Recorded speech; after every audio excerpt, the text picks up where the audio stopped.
Welcome to Arts Space Wodonga's virtual workshop. I'm Pinky and I'm here today to show you the wonders that are recycled art, wearable art. I have many costumes for you to have a look at today, and we're going to talk about how you can take boring items that you don't like anymore or don't fit quite right and turn them into something amazing.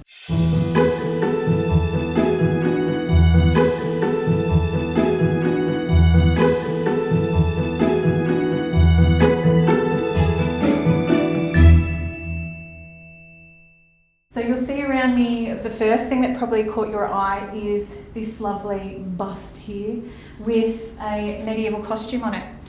This is what I actually wear regularly. As a seamstress from a young age, I have always been into costume making. I love dancing. I love getting dressed up and running around the house. My auntie worked for the Australian Opera, so she'd always send me lovely little snippets of fabric. And also, sewing also empowered me to be able to make costumes that fitted my individual body shape. So I think all of you out there have very unique, beautiful bodies, and it's so nice being able to make something that you're going to feel confident in and it'll fit. So we'll show you also some tips and tricks on getting things to fit just right. So back to my medieval costume here. I'm one of the medieval reenactors. That's a lot of fun there. It's called the SCA, and we like to choose a character through history, or multiple characters, and create some garb that we can wear to suit that particular character. So I'm a bit of a Viking. I like to see myself as a bit of a Viking warrior woman, and I have looked up my costume online.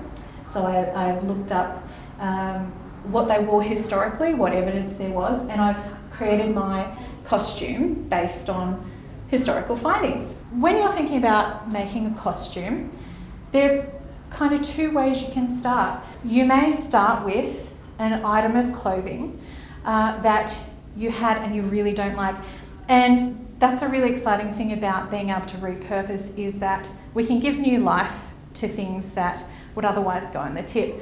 We're all about sustainability and living lighter on the earth.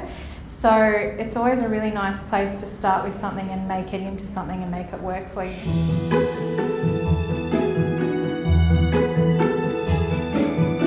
This is the bodice for my wedding dress, and this is the skirt. Here we go.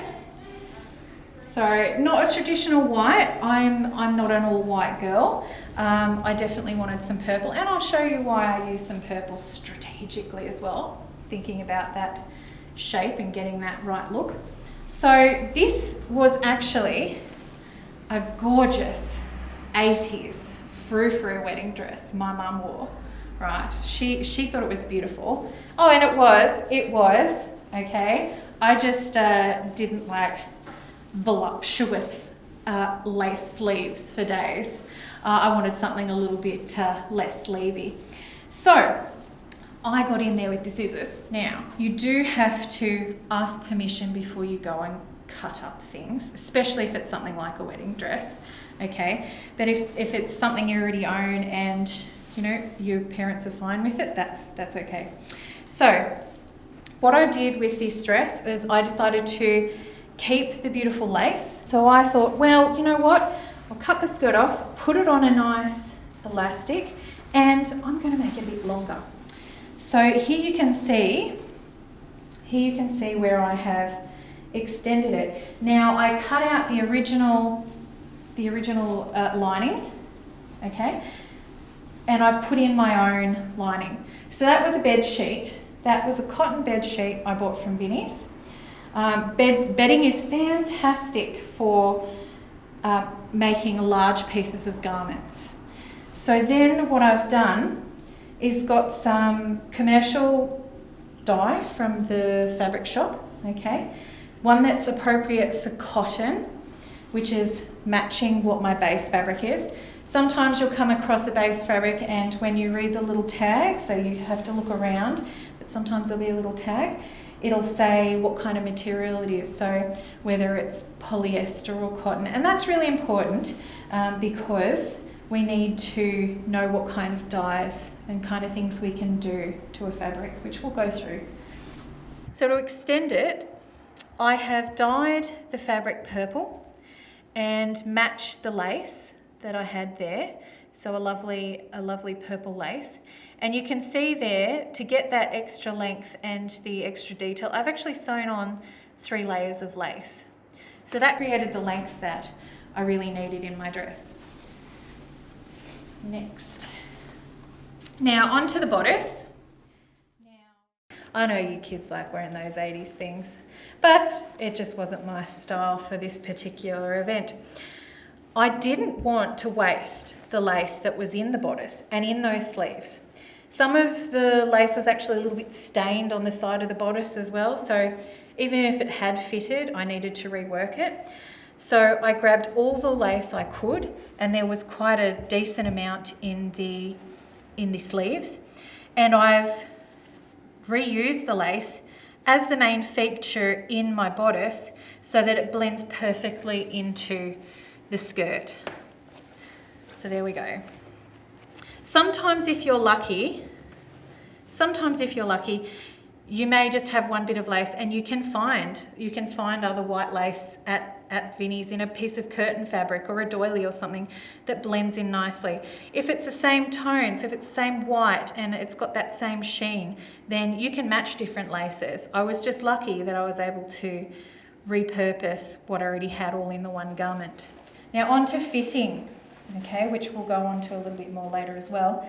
A very well constructed, fully boned bodice. This is advanced stuff, but it is really nice to be able to see where you can head.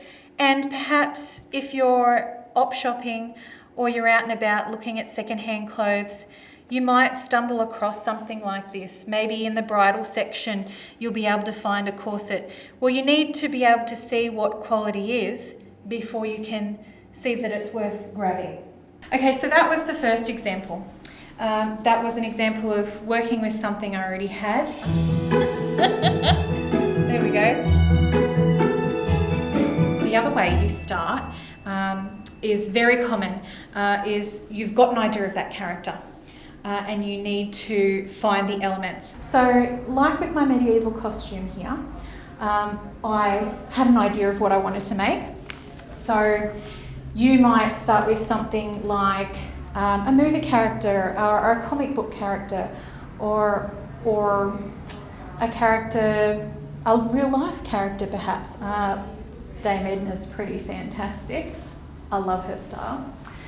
So you might start with a character design, you know the kind of clothing that you want to make. Sometimes it can be quite overwhelming, but what I want you to do is look at your design, pick out what are they wearing on their top, what are they wearing on their bottom, okay? Focus on those things first, and that's what you need to look for first at the op shops, or see if you can borrow them from a friend. The other thing to think about is items that are really important to the character. So my son went to Book Week the other week as Leaf from the Del Toro quest. So his character is a little adventurer, and in the book it explains that he is searching for the belt of Del Toro, so that was a really important element, and also that his mother hand wove him a cloak for the adventure. So that was 2 really important elements for this character's costume. Now, we went and did a bit of a Google search to find out what else this character could have been dressed as. What have other people in the community done for this book character? We were lucky and found that they had actually made an anime series. So that was a good way to visualise what we were looking for when we went to the op shop. My son got a good idea of what he wanted to wear and whether he'd like to wear it.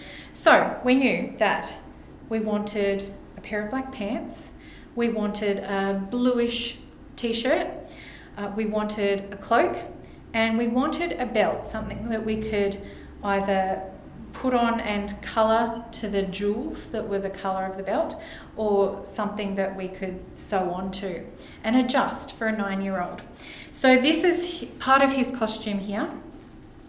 So here we have the belt of Deltora.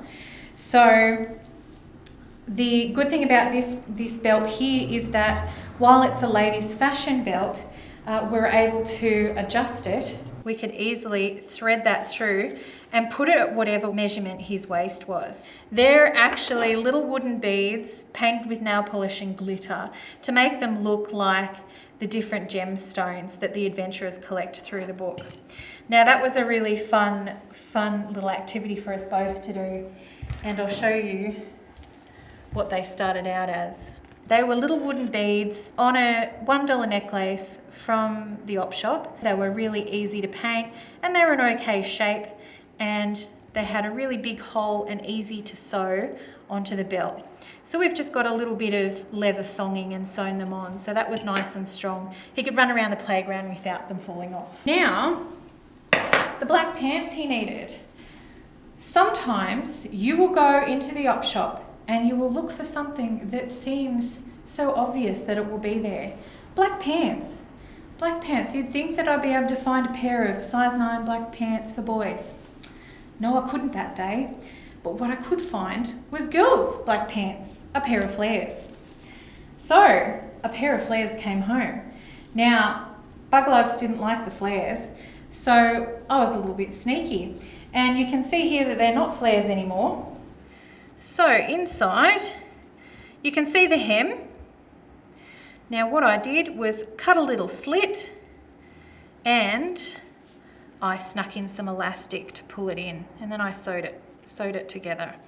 And I didn't even bother sewing up the hole. It's a kid's costume. He was only going to wear it a couple of times, so I don't need to fuss about that. So that made him some excellent pants that he was happy with. I was also able to get him a blue shirt that he was happy with. It had little buttons down the front. It just looked like a regular blue shirt. But when I put all the costume together, it looked like an adventurer's shirt with the belt and the pants and the cloak. Cloaks can be really cool.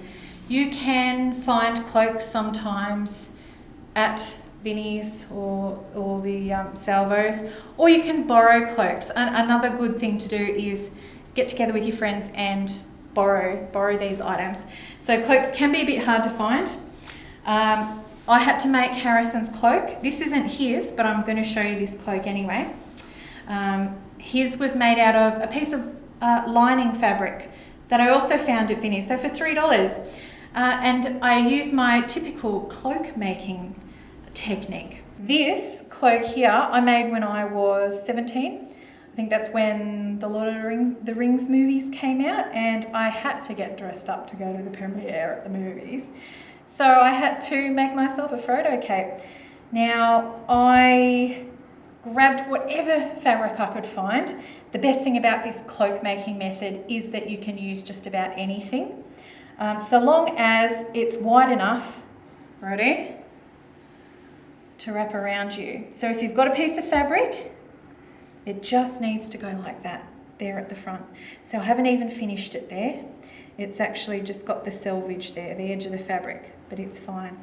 So that's the important thing, as long as you have a piece of fabric that can wrap around you, and you need it long enough. So you want it to go at least from your shoulders down to the floor, or whatever length. And then you need a section of the top of the fabric where you're going to make a hood. Okay, so the important thing about making your hood pattern, if I can, oh, there we go. All right, is that you need to make sure this bit is long enough to have a nice drape. Sometimes I've been a little bit silly and I've made a hood that's too tight because I haven't given that extra bit of fabric. So this is lovely because it's stretch fabric, and I'll talk about the benefits of that soon. But you can see that this length up to the center seam is nice and generous, and I can do my cloak up, okay? And it sits beautifully. There we go. We can have a pointy bit down the bottom, or we can have a regular rounded hood. And we can have a cloak that doesn't have a hood at all. But I'll show you, once you've made your hood, you've cut out that hood piece, we use gathering, and I love gathering because it's so forgiving.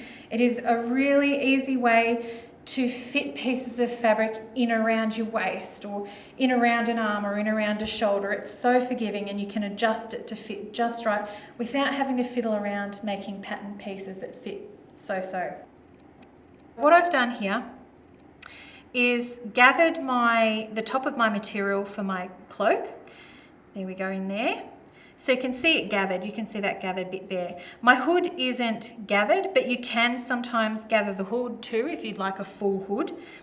And then all I've done is sewn the hood and the top of the fabric together, and I've cased it with a bit of bias binding. Not very neatly at all, that doesn't matter. It's on the inside of the costume.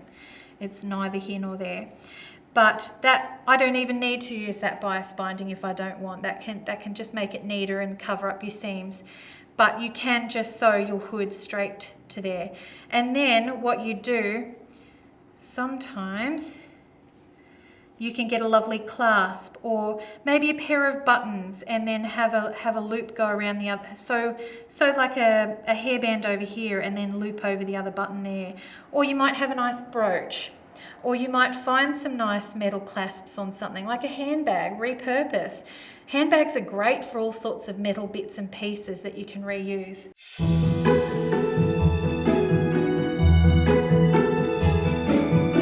Now that we've had a bit of a look of the ways we can get started with costumes, so working with something we already have, going to find specific items to make a costume, let's have a look at some of the tools and materials we need to actually do our craft, our art, our amazing creations. So you don't actually need a lot of things. So I know you're saying, oh, thank goodness. And that's the whole idea. We don't want you going out there spending lots of oodles of money on tools. I will show you a couple of little favourites because, you know, I just can't help it. I love a good tool. Anyway, so first of all, the most important thing in my kit, 2 pairs of scissors. This is really important. This is the mum going on here, right? Okay. These scissors, these are for pattern making. These are for cutting paper. These are for cutting leather. These are for cutting through cord. These precious little scissors, or quite big scissors, these are just for fabric. No cutting anything else with your fabric scissors. If you cut things you shouldn't with your fabric scissors, they will blunt, they will catch on your fabric and you will cry. I am speaking from experience. My husband and my children know they're not allowed to touch these shiny golden scissors. They're for fabric. And you come across any sewer and they will tell you this crazy thing we have about scissors. So, number 1, respect the scissors. So another pair of scissors I do have is my pinking shears. It's I like them because they're like after my nickname, and they'll be more important to you if you're not working with an overlocker or a sewing machine. They're quite good for saving your edges and stopping fraying when you're hand stitching or using mostly glue and that kind of thing. They have a special blade, so you can see that zigzag. Now, if you can have a look at this fabric here, you can see it's fraying here. This is a woven material and these threads will keep coming off. So if you left your hemline like that, it's going to keep coming off all shaggy daggy like that. These scissors are great for stopping that. So we can cut. Whoa, don't judge me on my straight cutting. It's meant to be abstract. There we go. So now with that zigzag edge, it's less likely to fray so much. So as you can see, they can be quite important when you're first starting out because you don't have to worry about having an overlocker or zigzag stitching on the sewing machine, that kind of thing. Obviously scissors are really important. Having a sewing machine is really cool. It's something you might want to work towards, is learning how to sew on that sewing machine. You'll be able to do a lot more tailored pieces, a lot more volume, things with a lot more detail. but you don't need that to start with. You can work with making costumes that don't need any sewing at all, but I do recommend you at least get yourself a needle and thread. So, tiny little needle. I just get any packet of needles. So this one came in a leather working kit. You get kits like this for just basic hand sewing, mattress repair, all sorts. And you wouldn't believe how handy some of these weird shaped needles come in when you're making all sorts of things from all sorts of different materials. Even if you're not sewing much of your costume, you might be trying to place a sash over with a scarf, and it's really good to just do a couple of whip stitches and put that into place. Here on this medieval costume, say if you're trying to add some brooches on and you don't want them to fall off, sewing them on is a really good thing, a really surefire way to make sure your bits and bobs don't fall off when you're at Comic-Con, when you're at a disco, when you're doing whatever you're doing in your costume. That needle and thread is always going to be one step above your glues. Okay, now I know, we all love a little bit of glue. When I have the time, I prefer to sew, but there are times when you can go for it. You can get that glue and you can glue until your heart explodes, all right? So let's have a look at the good glues, because there are good glues and there are not so good glues. So first of all, gemstone glue. Now, if you're into anything sparkly, if you're making a princess costume, for example, you'll probably want some gemstone glue. It looks a little bit like PVA glue, but it sticks. It sticks things really, really well. I have an example for you. On this dress, it was for my 6-year-old daughter who loves sparkles and bling. Now, this was the night before. It was 11 o'clock at night and I had to get the kids to school the next morning. I'd made the dress, I'd got the material from Vinnie's, and I had to make the whole thing from scratch. So I wasn't in the mood for hand sewing. But what I was in the mood for was glue. This glue sticks so well. It went on like a PVA. Now, I will say that when you're using glue, this is a really important tip. When you're gluing something onto a garment, always put something between the layers. You do not want your clothes stuck together because you've forgotten to put a piece of paper or something, a bit of cardboard or something between. So you can see there's a bit of paper in there. Okay, so once you've got that ready, have it nice and flat. Then you can grab your glue, or gemstone glue in this case, and you put a healthy dollop on there because you want the gemstone to be completely covered in the back. And you plonk your gemstones on and walk away. Walk away. No fiddling until it's fully dry, otherwise they won't stick permanently. And you'll be tempted to test to see if it's working, but it will. This gemstone glue is good. It's so good, in fact, that the backing has stayed stuck where you can see that it's in a little metal case, but the gemstone's fallen out. But you know what? The casing's still there, so nobody knows. It's fine. So, glues absolutely have their place, and it's definitely really quick and easy to do surface designs like this. Now, while we're here, I will show you the other glue I have used for this particular dress. So this is craft glue, okay? Not all craft glues are the same. So the craft glue you're looking for fabric, sometimes it's called fabric glue. It is clear. Oh, you can see it coming out the top there. It is clear, it is stinky, and it loves to do strings, all right? All right, so as messy it is to work with, it is really good, and it does stick your fabrics together, and it will stick things like this glitter. That's what I've used to apply this glitter detail here. And also on the hem of the dress, I've applied the glue with a paddle pop stick because I didn't use paintbrush. It would have gummed up the paintbrush. I just put it on, pasted it on with a paddle pop stick. Again, remembering when we're working with glue, pop a piece of paper under. Okay, so then, woo, it's stretchy fabric and it clings. So then I was able to sprinkle my glitter straight on top of the glue, one section at a time, so the glue didn't dry between glitterings.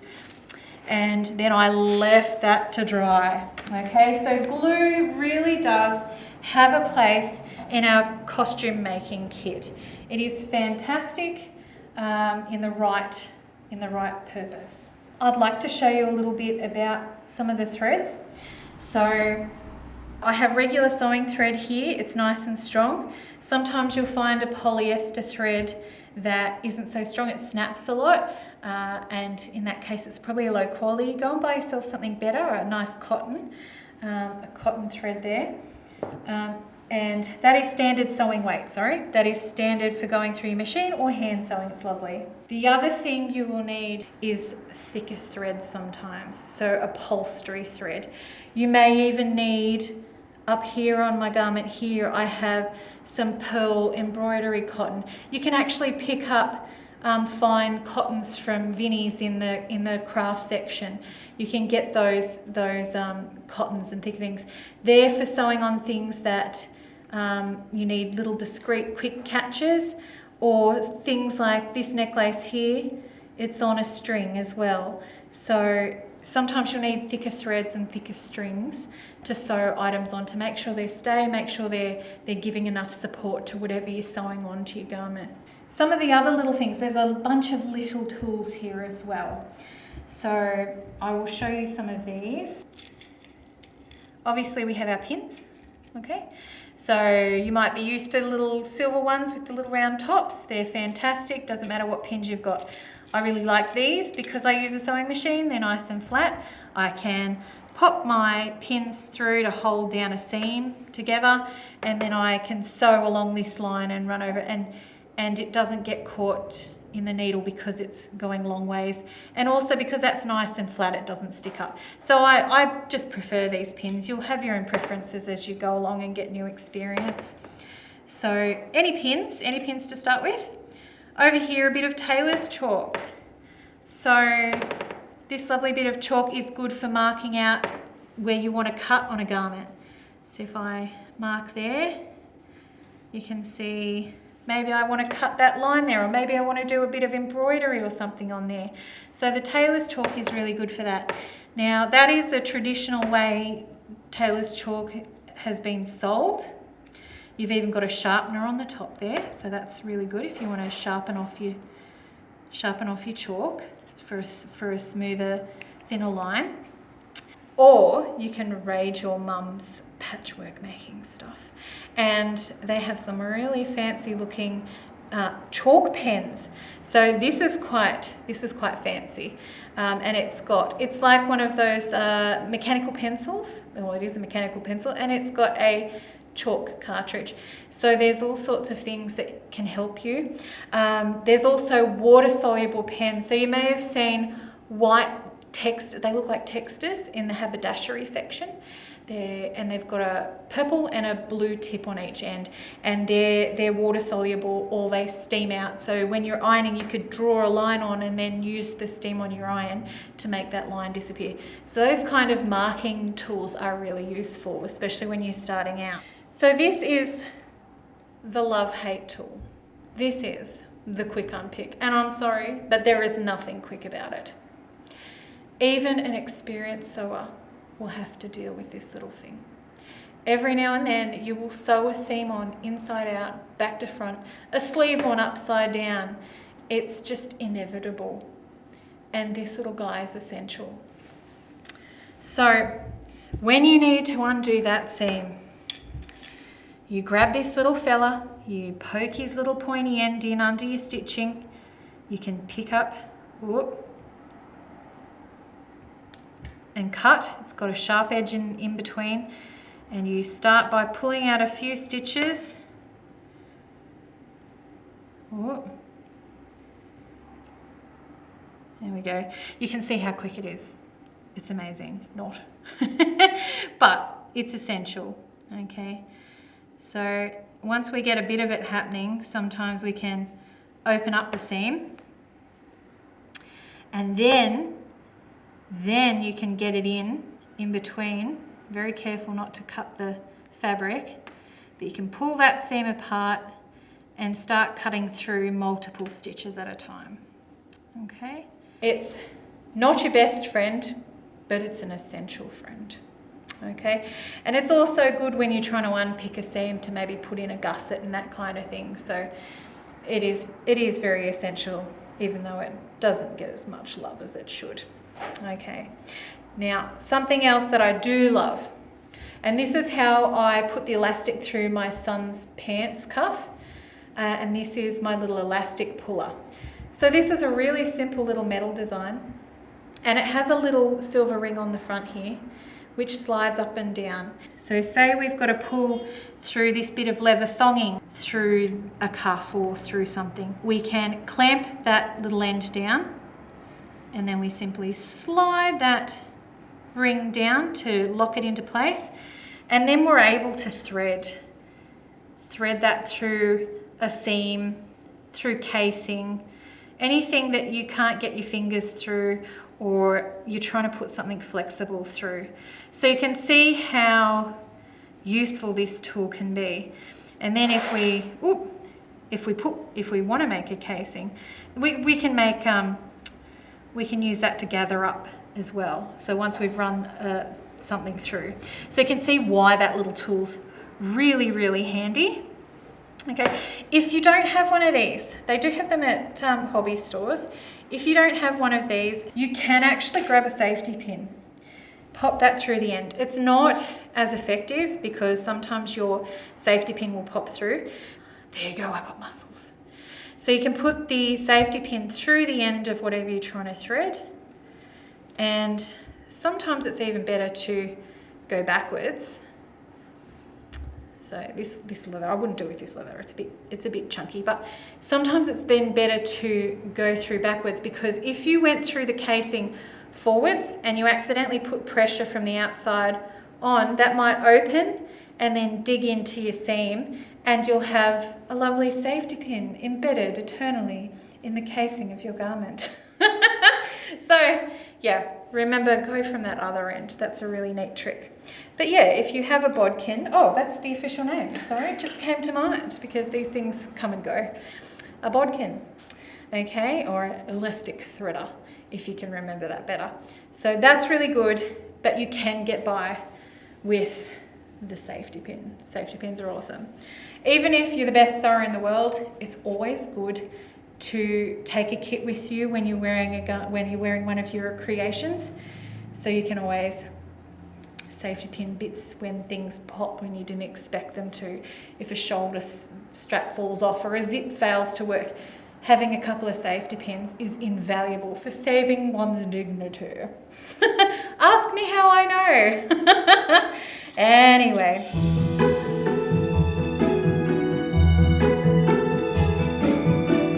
With all that wonderful information about the places you can start and some of the tools and materials you can use, you might be keen to start, wondering where you can start, just simply no stress, and to see how quickly you can put a costume together without even a needle and thread, without even the glue. Okay, so that's what we're going to do now. I'm going to dress up poor Betty that I've derobed here. We're going to turn her into a pirate. So I love dressing up as a pirate. Got a few things. So we're going to start with, I think we should start with a shirt. Let's have a look at that. Okay, so here I have a lovely shirt. I'm going to pop that on Betty. See if she fits. Sometimes you can't always find things that fit right. Oh, especially if you're as busty as Betty. Oh my goodness, there we go. Oh, she fits. Way to go, Betty. All right, okay. So we have our lovely shirt. Oh, it looks great on her. Well done. All right. We have our shirt on. Now, this could have been a regular dress shirt. I think it probably was actually in the ladies section of Vinnie's. Now, what I've done here is put some lacing in. So I've changed it up a bit. I've put in some leather lacing to make it look a little bit more medieval, a little bit more piratey. And I've also painted an interesting detail over the pocket to kind of hide that modern pocket look, and to make it look more medieval.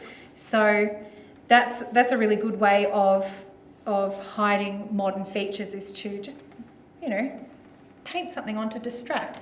Now I thought it looked a little bit like a shield, so a knight's insignia seemed perfect for kind of hiding that pocket a little bit.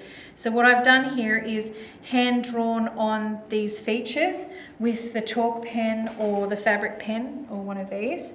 So hand drawn those on, and then I've gone in and just hand painted with my acrylic paint, your school paint. So you can hand paint that on. If you are washing a garment and you want to wash it a few times and you're painting on it, you can buy a little tube of something called fabric fixative that you can actually mix with your acrylic paint. So you can turn any acrylic paint into a fabric paint. So that makes it a lot more cost effective and easier to put all sorts of patterns on whatever your costume is, okay? So we've got a lovely top on Betty now with a pretty little insignia.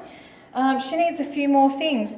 So we need, let's see, oh, scarves. I love scarves. They are fantastic, okay? They are really cool for adding details. Where's your arm at, Betty? Get your arm out of there. All right, so we can wrap a scarf around, and that instantly looks a little bit more rich, a little bit more seasoned traveller, okay? The other thing you can do is layer. So if I had another belt, so, oh, something I prepared earlier. All right, so sometimes you can get really fancy fashion belts with beautiful big buckles and that kind of thing. They can be excellent as well.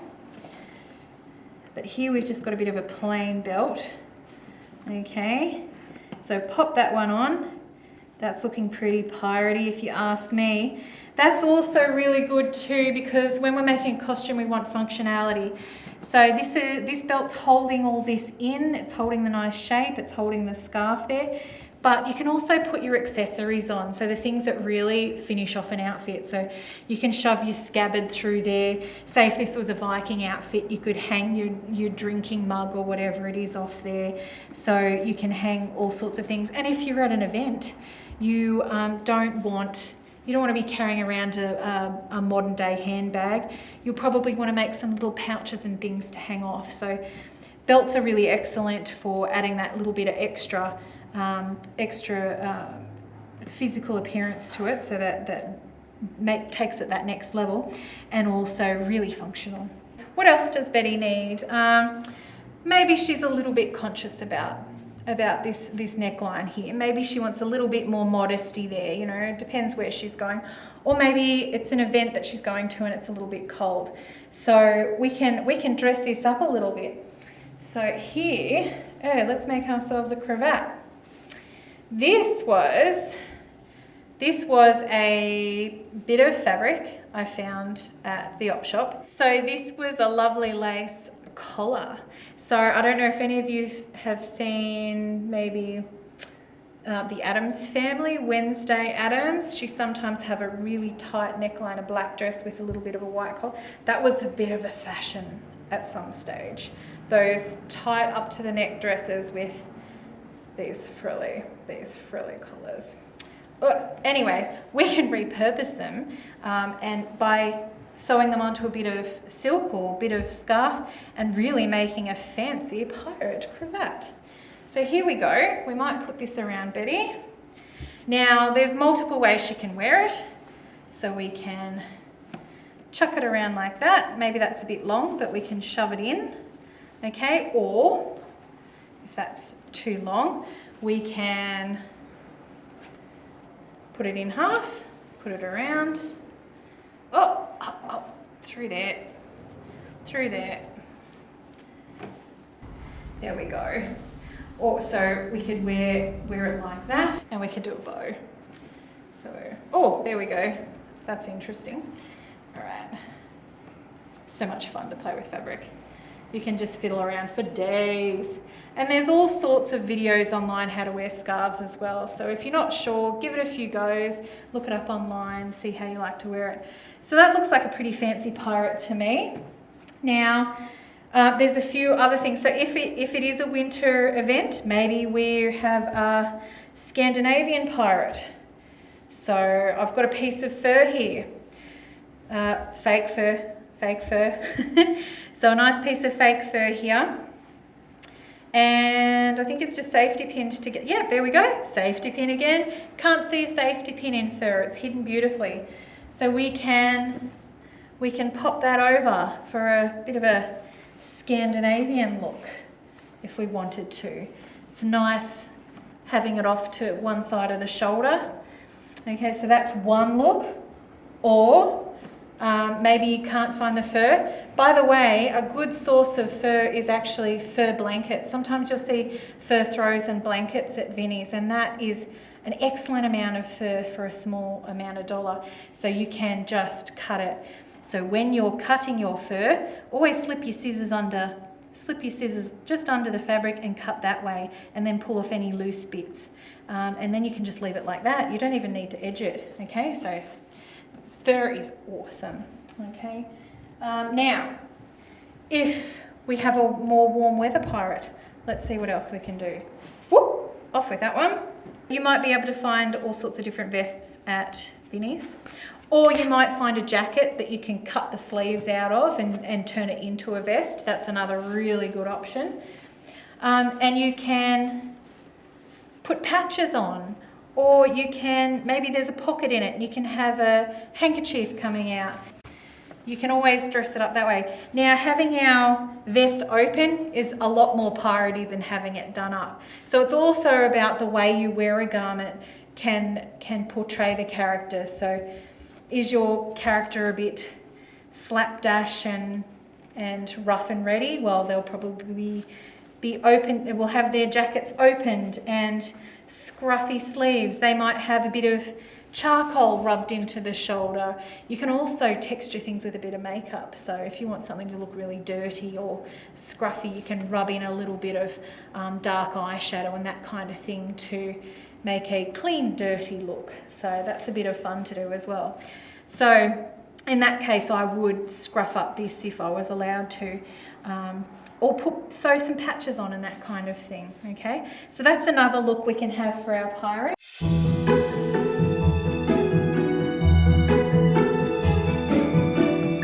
Headdresses. So our pirate might have a hat, or they might have a bandana.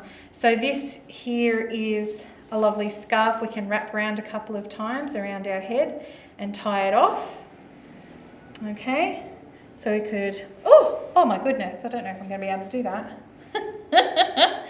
There we go. So we can finish off the look with a bit of a headscarf. Okay, you could hang down a fake dready with beads like I know a certain pirate does. And the other thing is you can have the headscarf and pair it with a hat. So we do have a pirate. I told you I like dressing up as a pirate. So this is my very special pirate hat. Here we have, oh, I'll put it on, shall I? I'll put it on. Ah, oh, there we go. Still fits. There's my pirate hat. I love this. So you can see there I've got some nice velvet on the underside of the brim. And on the top there, I've got some lovely patchwork details. So I actually made this out of scrap bits of leather. I got some tissue paper. So I popped some tissue paper over my head. I sticky taped it on and then I pulled it off. And that kind of gave me a bit of a skull cap shape of my head. So then I trimmed the edges and then I cut out those patches. So I cut through it in exactly that. Then I placed those pattern pieces after I'd numbered them so I could remember what went where. I placed those pattern pieces on my bits of scrap leather and material, and then I sewed it all together. So I did use a sewing machine for that. That is a very fancy way of making a pirate hat. But as you can see there, it is actually just a round hat. It is just like a sun hat, okay? Now I'll show you how to fold a normal sun hat into a quick pirate hat.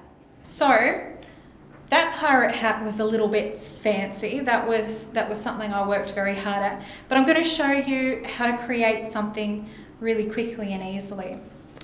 So here we have a basic hat. These have been in fashion at retail stores recently, actually. I've seen quite a few. Sometimes they're wool, sometimes they're synthetic.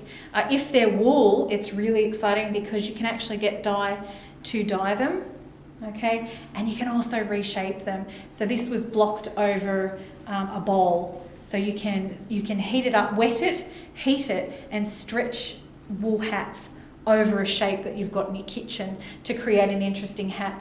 And I re-dyed it, and while it was still hot and wet from the dye, I stretched it over my template, and I was able to create this cool cowboy hat. So these are really good if you can find these. But it doesn't have to be a wool hat. We can make a pirate hat from a straw hat. We can make it from anything that's kind of a round floppy hat like that. So it's really easy. Are you ready? Are you ready?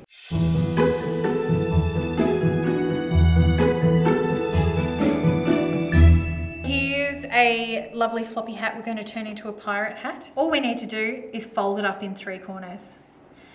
So we literally take our hat and fold it up. I'm going to pin it just quickly. Here we go. Pin.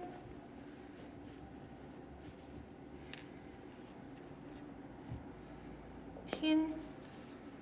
Oh, don't stab yourself. There we go. And you'll also notice, I do need to say, that I never have my pins in my mouth. My pins are always on the table, they're in their container.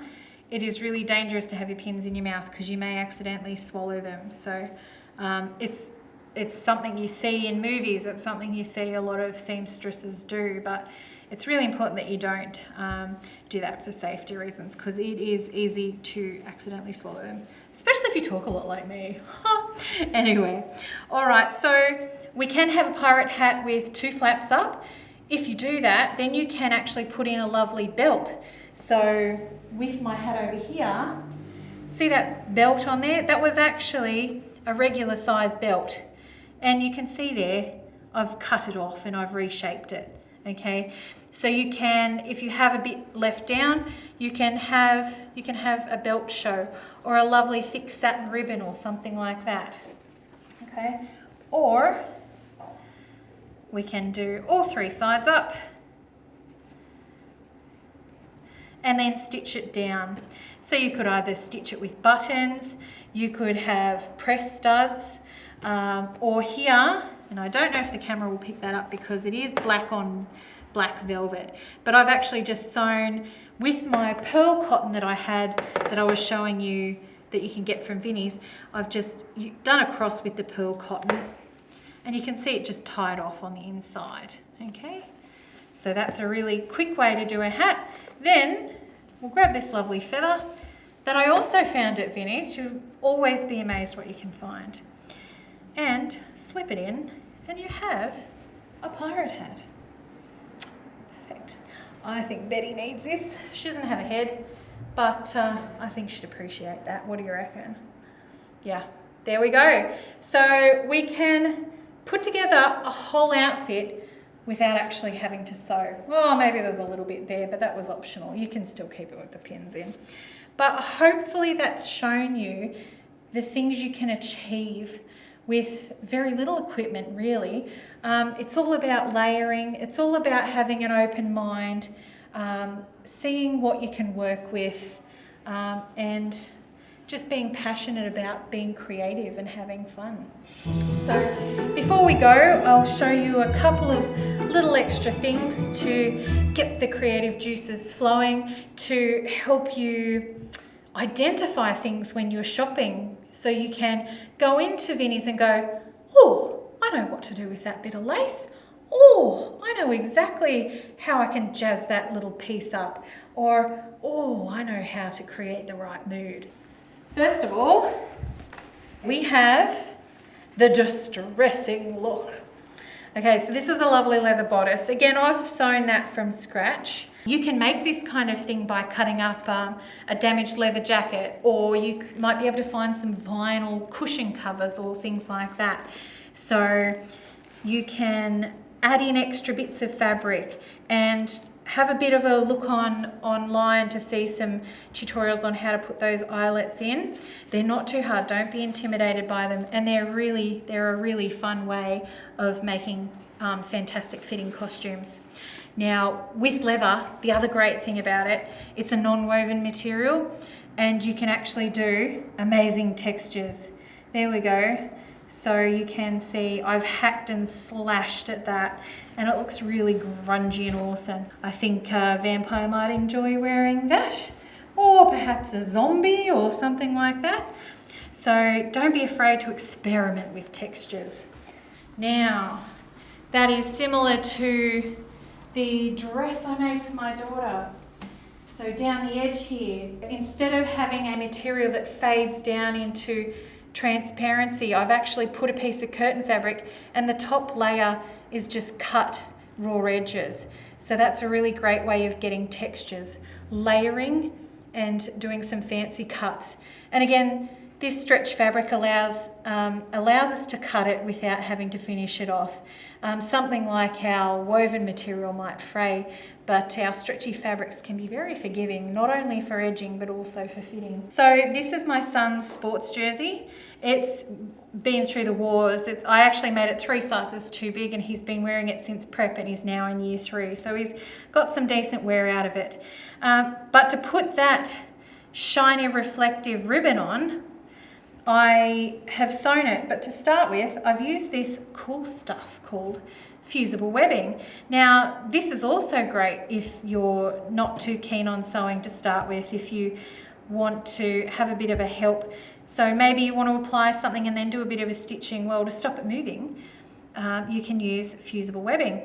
So this was some tape, and using a bit of baking paper or a reusable Teflon sheet preferably, and being very careful with the iron, we can place the fusible webbing down on whatever we want to stick to a surface. This might be a Superman logo, it might be stripes, it might be some kind of emblem of a particular character that's really important to identify the character. So this is why the applique is really important, really good technique. So we use a piece of tracing paper, non-stick paper or Teflon paper, and we place that over, and then we steam that webbing and it'll bond to the back of our ribbon. And then we take the paper off and we cut it to whatever shape we want and we place it on our garment and then we iron it onto our garment. It's also a really good idea to actually put that piece of paper or something like we did with the gemstones down there to protect the back of the fabric as well, so nothing sticks. Okay, so fusible webbing. It comes in a roll like this. This is actually fusible hemming tape. But also, if I quickly grab my other sample, it also comes as a big sheet. So here is just a sheet on its own in an old bit of pack. So you can see I picked that up at Vinnie's as well. It was in an old bit of packaging. It's always amazing what you can find. And this is also fusible webbing. So on this side, you can see the webbing, okay? And this side is the tracing paper. When it's already on the tracing paper, that's really cool because we can draw our designs on there, whatever we like. Then we do a basic cutout, stick it onto our fabric, so iron it onto our feature fabric, so our logo, and then peel off that paper and then stick our logo down with the sticky side straight onto the finished fabric surface and then iron that on. So this can be quite an invaluable little ingredient in your costume making. So we're nearly finished our workshop. I'll show you one last little thing to inspire you even a little bit further. Now that is working with our millinery Here, this is a millinery piece for a 6-year-old. Now here it looks like a really fancy front here. I can't afford lots of bits of metalwork and things, but there's a really neat trick you can do. So up here, some lovely bits of vintage lace. You can see the patterns there, and you can see exactly where I've used them on the hat. So here we have some little fleur-de-lis, not quite fleur-de-lis, here we have some little floral design, and I have hand stitched them. You can glue them straight on with that fabric glue. Again, this lovely little slightly smelly glue, but works beautifully for sticking things on like this. But first of all, how did I get them to look like metal? I just painted them. So I painted them with the gold paint. So pop them on a bit of paper, paint them with your paint, let them dry, and then you can stick or sew them on, and that can really take your costume to the next level. It's little details like that that can make something that looks plain into something really fantastic.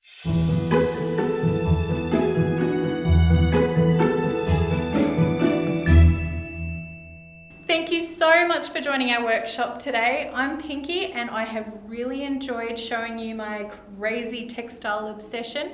I hope some of it has rubbed off on you, and we'd really love for you to share your creations with us if you'd like to. Thank you very much and have a great day. Happy creating.